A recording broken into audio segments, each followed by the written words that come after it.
Hey, Frank, what did you think was the biggest difference in Anthony Davis, specifically in that second half and the turnaround as things went down the stretch in this game?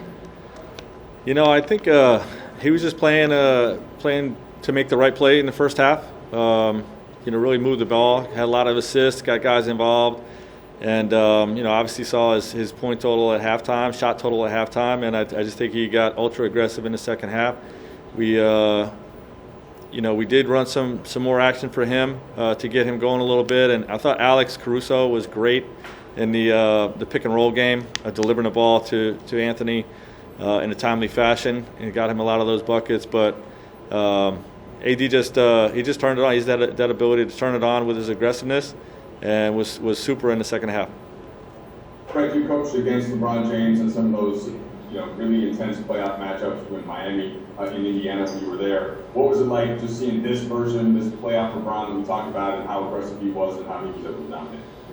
Yeah, I love this game. He was he was in attack mode. He was living in the paint, living at the rim, and seeking contact and trying to just play the power game. That he's been so accustomed to, and he was finishing at the rim. He was drawing contact, getting to the free throw line, and we encouraged him to be aggressive, shooting over the top too. And obviously knocked down 4 threes. That was a big part of him getting downhill as well. Frank, do you know the style you're going to get from LeBron? Is like when in Game 1, the 17 assists tonight, the 38 points. Is that something where you guys have a talk before the game and you have a sense of which type of way he's going to attack, or it kind of unfolds as it goes? Sort of unfolds as it goes. I knew after Game 1 that he was going to shift his focus to being more assertive, looking to score the basketball. It was a unique game because we got such a big game in Game 2. But we definitely saw that tonight.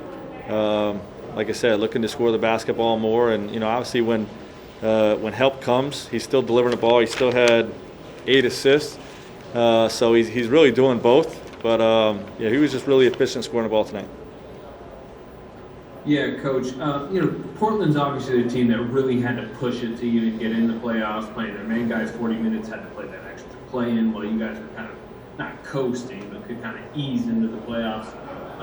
They look fatigued down the stretch tonight. Do you sense that is becoming an advantage for you guys in this series, particularly late in games, just conditioning? I didn't feel like Dame and CJ looked fatigued. I think those guys are still playing at a super high level, extremely difficult to guard. We're not going to be comfortable with whatever that may look like on the outside. We know what they're capable of.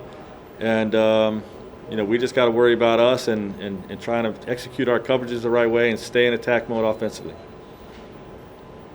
Right. Are you guys go ahead? Great. Tanya? You guys have done a really good job defensively in all the games. What does it take to sustain that against a team like this that has that potential? It's difficult. We got to use our depth. We got both big guys out there, and AD playing big minutes, some at the 5, some at the 4. Our guards are working really hard, and we're trying to encourage them to run. They started 2 7-footers tonight. We want to try to tempo the game, and it takes a lot of commitment to pick these guards up at half court, where their range begins, and still ask them to run the floor. So our guys are working extremely hard for these victories. Will, back to you.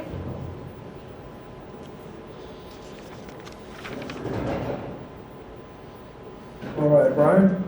And Frank, when you talked a little bit about Alex and what he did in the pick and roll, when he's performing that well in kind of a classic lead guard, point guard kind of role, what does that do for the offense and the types of things that it opens up for you guys on the floor?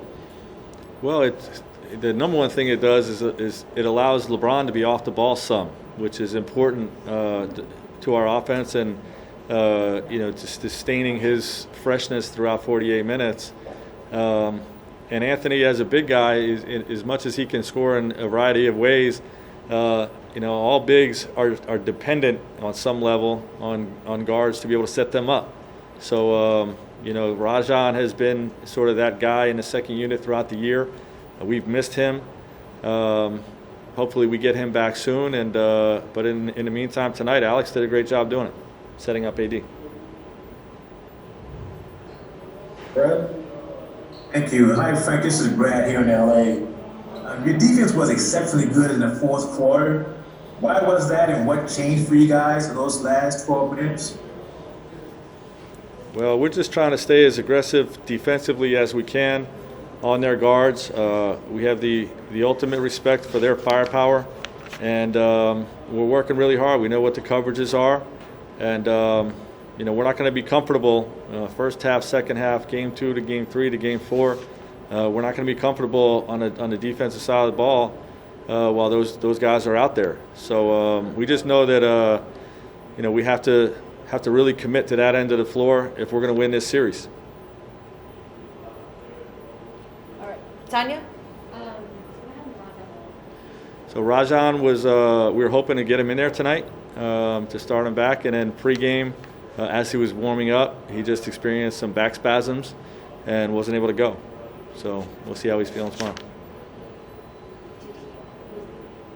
Was it from shooting or from like? Yeah, just his pre-practice or pregame shooting routine. Yeah. Bill?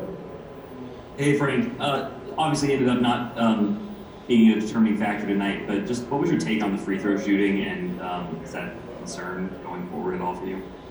Yeah, we're all going to shoot 1,000 free throws tomorrow. Every player's going to shoot 1,000 each, and we got to be better. We were happy with our aggressiveness and getting to the line, but we got to shoot a higher rate if we're going to continue to have success in this series and in these playoffs. All right, last one for me. Hey Frank, Melissa here. I know you guys have shown some videos of Kobe Bryant throughout the playoffs, and I'm curious, with Kobe's birthday tomorrow, do you guys have anything special planned to celebrate him or honor him? I'm going to keep that internal. Obviously, it's going to be an emotional day for all of us, so I'll keep that internal.